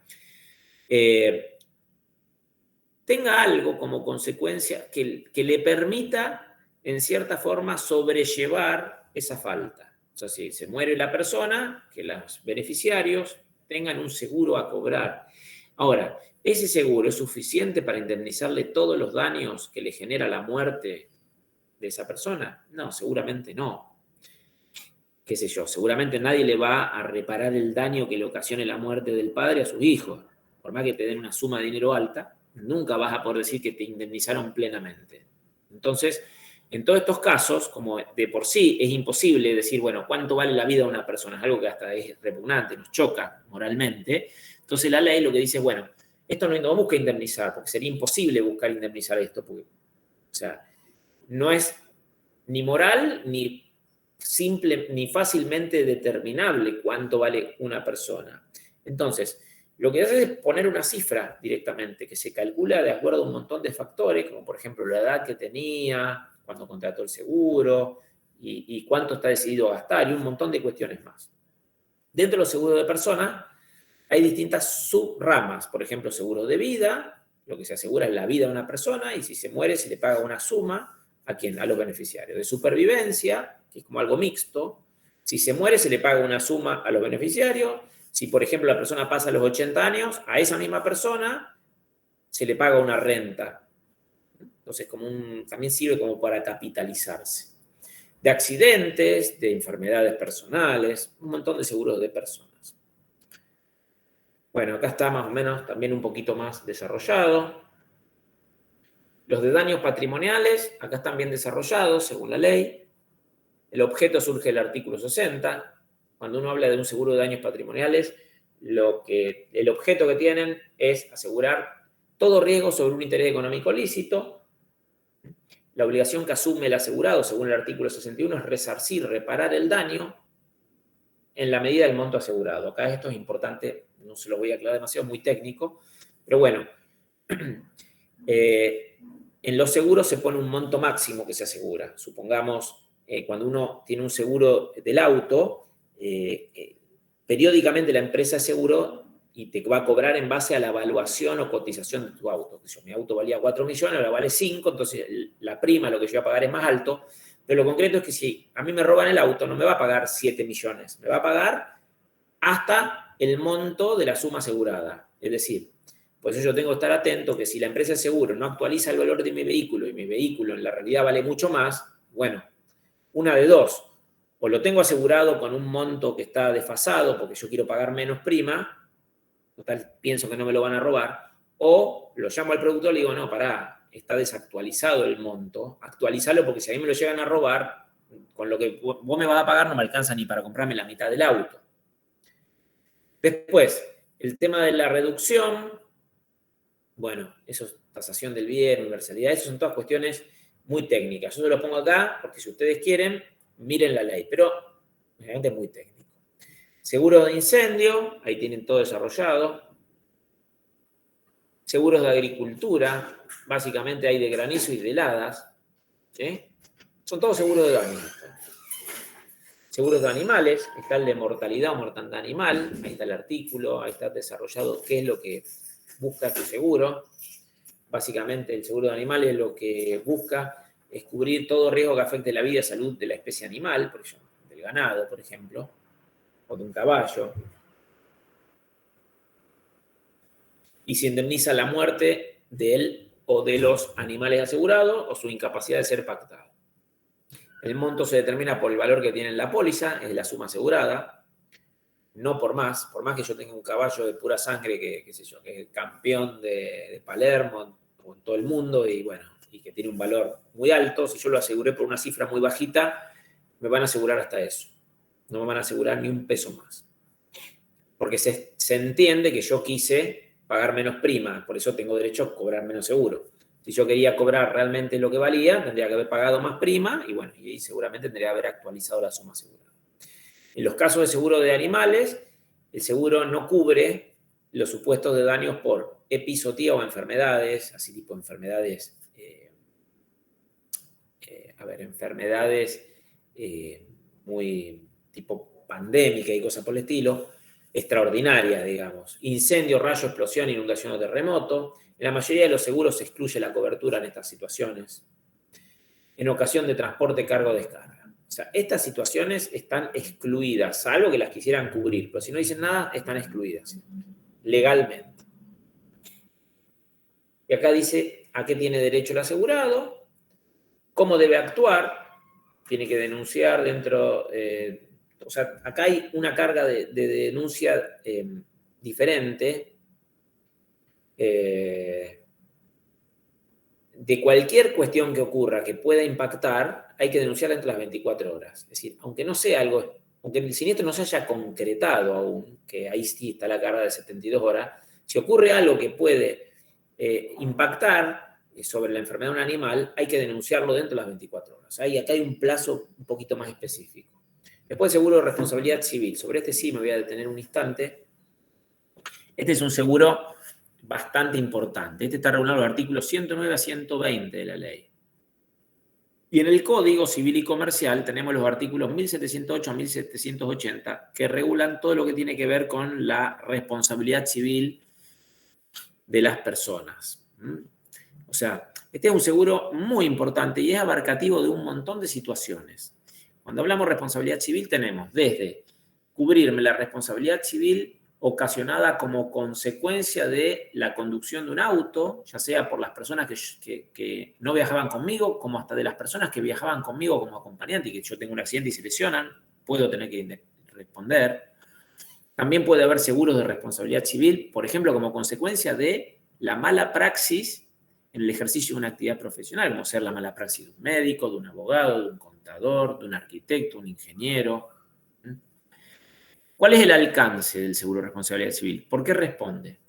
El asegurador, la empresa de seguro, va a responder por lo que le deba el asegurado a un tercero en razón de la responsabilidad civil prevista en el contrato y en el plazo convenido. Por ejemplo, si yo contrato el seguro de responsabilidad civil del auto, ustedes saben que hay una ley nacional de tránsito que exige que todas las personas que tengan un auto tienen que contratar obligatoriamente un seguro de responsabilidad civil. Por eso a ustedes en cualquier ruta del país, ya sea nacional, provincial, le van a exigir la póliza del seguro al día, siempre. Eso surge de una ley nacional. O sea, si uno sale a la calle, tiene que tener un seguro contratado. Si no tenés seguro, es motivo de secuestro del vehículo. Así de sencillo la cosa, ya sea en la ruta o en la calle. Entonces, ¿qué es lo que te cubre el seguro? Y lo que vos le deberías pagar a una persona como consecuencia de, por ejemplo, las lesiones que le ocasionaste por manejar el auto, o las lesiones que le ocasionaste porque lo operaste mal y te olvidaste el bisturí dentro de su cuerpo, o lo operaste mal sin cumplir las pautas de higiene que tenías que cumplir como médico, qué sé yo, y te hiciste una infección y te cortaron la pierna, por decirle cualquier barrabasada. O como arquitecto, no hiciste bien el cálculo de los cimientos y se te vino abajo la casa.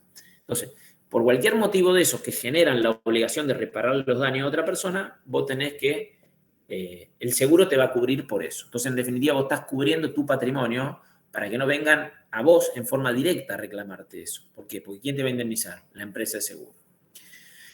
Bueno, ahí hay cuestiones muy particulares que son las que tratan esos artículos. la denuncia al siniestro dentro de las 72 horas.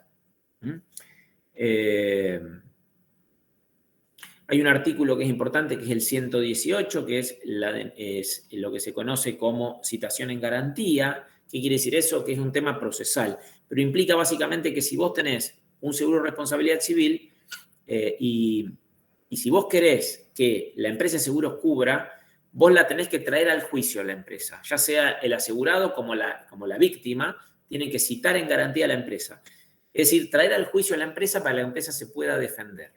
Si vos, en el juicio que le estás reclamando algo al que te atropelló, no citaste en garantía, ya sea el asegurado o ya sea la víctima, no citas garantía a la empresa de seguros, la sentencia que condene no le va a ser oponible. Quiere decir que si hay una sentencia que condenaba al asegurado a pagar la indemnización, pero no se lo citó, se olvidaron de llamar a la empresa de seguro para que se presente en el juicio, la empresa de seguro va a decir, yo no pago porque a mí no me citaron en garantía. Entonces es un tema que hay que tenerlo siempre bien presente, ya sea el asegurado porque quiere que le cubran, ya sea la víctima porque quiere que la empresa de seguro, por lo menos que solvente siempre, esté presente y pueda exigirlo. Seguro de transporte es otro seguro de daños, acá está todo explicado también. Y acá están los seguros de personas, creo que acá no se me ve, pero bueno, acá tendría que decir seguro de personas. Que están los seguros de vida, artículos 128 a 148, seguro de accidentes personales, artículos 149 a 152, seguro colectivo. Vamos a hablar ahora, hasta ahora hablamos un poquito de la ley de seguro, vamos a hablar de la ley 22.400, que regula a esos sujetos que son intermediarios entre el asegurado y la empresa de seguro. Es decir, aquel sujeto que colabora. ¿Vieron cuando hablaron de los colaboradores de la actividad económica del empresario? Yo le dije, bueno, los corredores, los martilleros, los despachantes de aduana, bueno, los empleados, pues son todos colaboradores. Ahora hay un sujeto que es un agente productor de seguros que también es un colaborador, que lo que trata de hacer es justamente colaborar con la actividad de la empresa de seguro, conseguirle clientes, colaborar con la recepción de las denuncias de siniestro, hacer las inspecciones de los siniestros, tomar fotos, entregar los recibos de pago, llevarte la póliza a tu casa. Antes era así, hoy es todo digital, o sea que eso ya no va. Pero bueno, en general tienen esas atribuciones. La regulación de la actividad de los productores de seguros es la ley 22.400, pero también está regulado parcialmente el tema en los artículos 53, 54 y 55 de la ley de contrato de seguro. Esa ley, la ley de contrato de seguro, trata un poquitito del tema de los productores en dos artículos, o en esos tres artículos. Trata el agente común y el agente institutorio. ¿Quién es el agente común del 53? Bueno, es un sujeto que simplemente realiza actividades de mera intermediación. O sea, por ejemplo, vos le pagás y él te da el recibo. Te lleva la póliza a tu casa. Vos denunciás un siniestro, te lo vas a hacer por escrito en un formulario, él lo recibe y lo lleva y lo presenta en la compañía. Nada más. Es como un mero intermediario sin mayores facultades. En cambio, tenemos el agente institutorio, que está regulado en el artículo 54. Este sujeto tiene facultad de representación, es decir, puede hacer más cosas. Y entre las cosas que puede hacer puede celebrar contratos, por ejemplo, de seguro. Y ese contrato de seguro es válido y ese contrato de seguro es oponible a la empresa de seguro. Es decir, si viene un agente común y dice, toma, firma acá que vamos a hacer un contrato de seguro, o dame el pago a mí, y él no te da el recibo, te da un recibo de él, ustedes estén intranquilos, porque no saben si pagaron bien o si contrataron bien y tienen seguro. Ahora, si es un agente institutorio registrado, vos sabés que si vos contrataste con él, eso obliga a la empresa de seguro. Si vos le pagaste a él, la empresa de seguro sí o sí va a tener que respetar ese pago y vos estás con cobertura. Entonces, ejemplo de agente institutorio. En realidad este ejemplo es viejo, ya no existe más Falabella. Falabella era una empresa, la conocerán todos, que entre otras cosas ofrecía seguros. Pero en realidad Falabella no era una empresa de seguros. Era una financiera y era una tienda. Pero Falabella sí era agente institutorio. ¿Qué quiere decir? Que Falabella no era una empresa de seguros, pues se dedicaba, su objeto era otra cosa, pero tenía un contrato con una empresa de seguros, o con varias empresas de seguros, que lo que le permitían era representar a esas empresas y celebrar contratos en su representación. Entonces, supongamos, Falabella te vendía el seguro de estas empresas que se ven en la filminita abajo, de Sancor, de La Meridional y de Allianz. Entonces, vos sabías que si vos le comprabas un seguro a Falabella, La empresa de seguro, en realidad, detrás de eso, era alguna de estas tres: Allianz, Meridional o Sancor. Y Falabella lo que hacía era, como tenía una gran cantidad de clientes cautivos por su tienda y su financiera, ellos te vendían los seguros, entonces le generaban muchos más clientes a las empresas. Era un negocio entre empresas, en definitiva. Pero tenía que estar inscrito en un registro. El agente institutorio tenía que estar inscrito en un registro. Y después ya vamos terminando. Este tema de la ley 22.400 de los productores asesores de seguro, que también como que profundiza el tema este. Los productores de seguro están regulados fundamentalmente en esta ley, y esta ley dice que la ley regula en todo el territorio de la Argentina la actividad concerniente a la promoción de contratos de seguro y el asesoramiento, tanto de asegurados como de asegurables. Esa actividad puede ser ejercida bajo distintas modalidades. El productor asesor directo, o el productor asesor organizador, que sería el productor asesor directo sería el típico productor de seguro que ustedes pueden conocer, que lo que hace básicamente es una persona física que cumple estas actividades. No estamos hablando de agente institutorio acá, de agente común, básicamente. Mientras que el productor asesor organizador lo que hace es tener una organización de 4 miembros o más que realizan tareas más, digamos, de mayor jerarquía. Acá están los requisitos para la inscripción.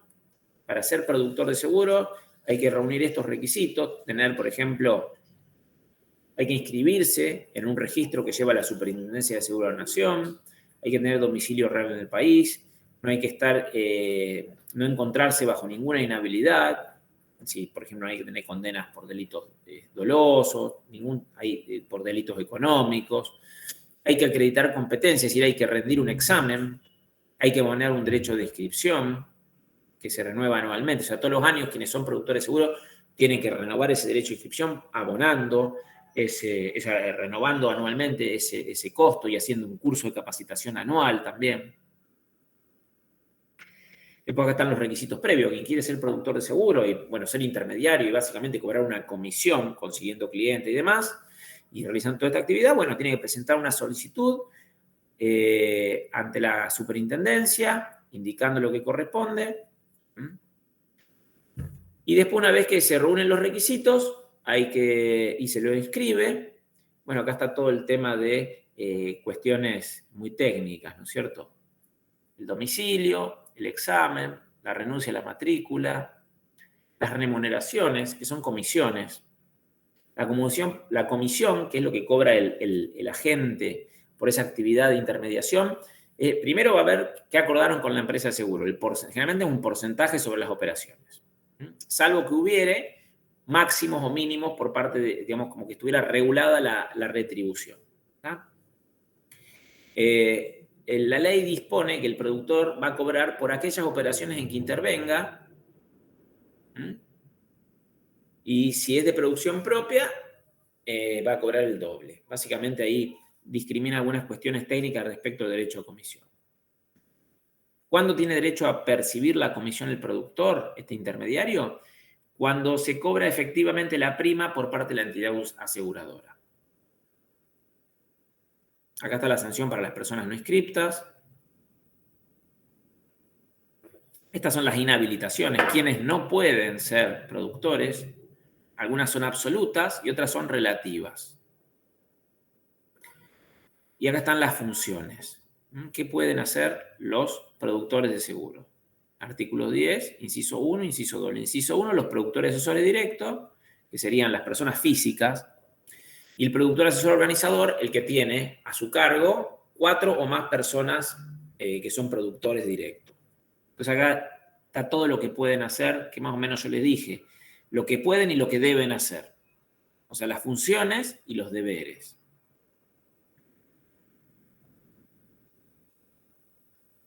Acá son todas cuestiones técnicas de la ley.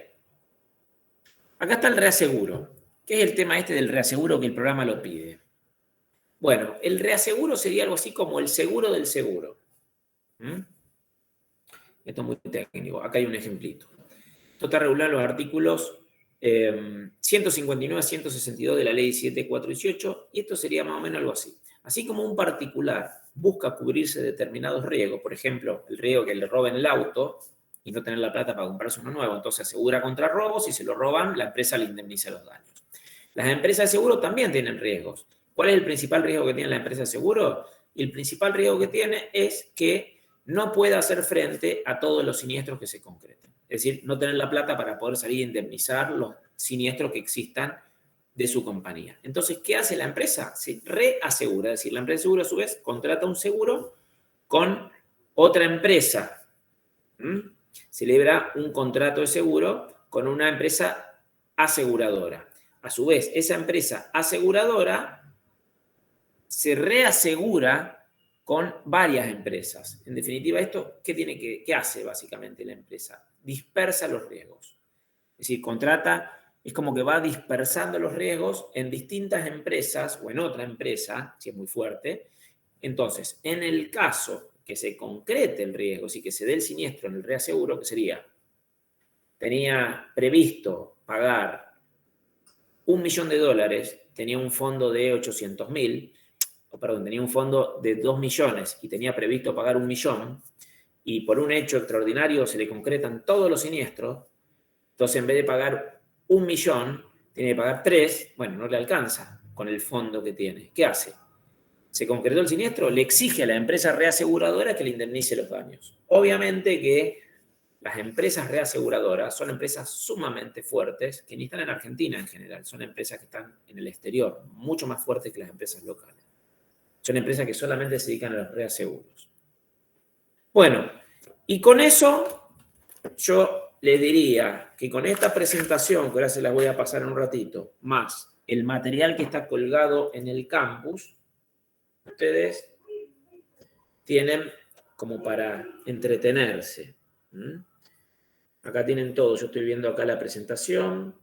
Tienen de los productores, tienen de las clasificaciones de seguro. Bueno, o sea que con la presentación que yo les hice, más lo que tienen acá, que está bien tratado el tema de la ley, ustedes tienen bien visto el tema. Bueno, no sé si alguno tiene alguna otra... Si alguno tiene algún tipo de duda. Profe, la clase que viene ya daríamos la última unidad, queda una nada más. A la clase pasada dimos la unidad 15, ¿no es cierto? La de los títulos valores. Sí, sí. Dimos títulos valores. Bueno, entonces dimos derechos industriales, títulos valores, seguro. Nos quedó ver algo probablemente de la unidad de bancos, nos quedó ver el punto 5. Transporte nos quedaría ver, porque garantías lo vimos, ¿no es cierto? Todo el tema de garantía, fianza, prenda con registro, ya lo vimos. Banco, ya lo vimos. Nos quedó ver transporte y nos quedó ver algo de la unidad de bancario y algo de la unidad 9. Creo que no, el 9 está. La 9 está. Así que bueno, entonces, si les parece, la clase que viene damos transporte. ¿Sí? Bueno, Sí, sí. Bueno, profe. Bueno, chicos, hoy los libero porque había quedado para que ustedes tienen clase de microeconomía ahora, a las 1:30, así que por ahí se tienen que desplazar hasta la facultad. Gracias, profe. Bueno, gracias, profe. Nos vemos. Chao. Nos vemos. Chao, profe.